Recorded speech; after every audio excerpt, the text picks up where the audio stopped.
ফারাক্কায় উদ্ধার এক ব্যাগ ভর্তি তাজা বোমা, চাঞ্চল্য এলাকা জুড়ে। আসন্ন নির্বাচনের এখনও নির্ঘণ্ট ঘোষণা হয়নি, তার আগে বোমা উদ্ধারের ঘটনায় রীতিমতো চাঞ্চল্য ছড়িয়েছে এলাকায়।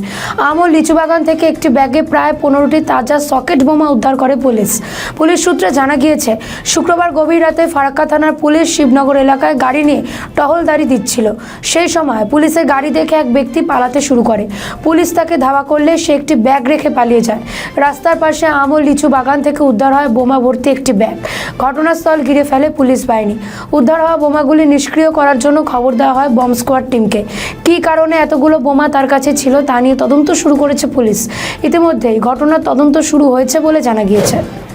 এই মুহূর্তে অতিরিক্ত ভয়ের বিষয় সব বিষয়, যেসব যেখানে সেখানে বোমা যদি এভাবে থাকে, তো আমাদের সাধারণ মানুষ যারা কাজের সাথে যুক্ত বা এখানে যে জায়গায় বোমটা উদ্ধার হচ্ছে সেখানে সকাল থেকে সারা দিন পর্যন্ত এখানে বাচ্চারা খেলাধুলা করে, কারণ এই যে সব কাঠের যে গর্দামর্দাগুলো থাকে তারা পুরাই জ্বালানির জন্য, বা অনেক বকরি ছাগল এখানেও চড়তে আসে। এদের আজহুড়া মাঝহুড়া লেগে যে আবার ফাস্টিং হলে তো অনেক ক্ষতিকর বিষয়। এটা আমাদের পক্ষে আমাদের ভয়ানক বিষয়। এটা আমরা খুব আতঙ্কিত আছি এসব বিষয়।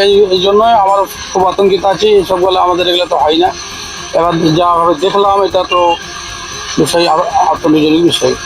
অবশ্যই ফারাক্কা থানার পুলিশকে ধন্যবাদ জানাবো এই বিষয়ে, যে ওনারা ওনাদের লোককে দিয়ে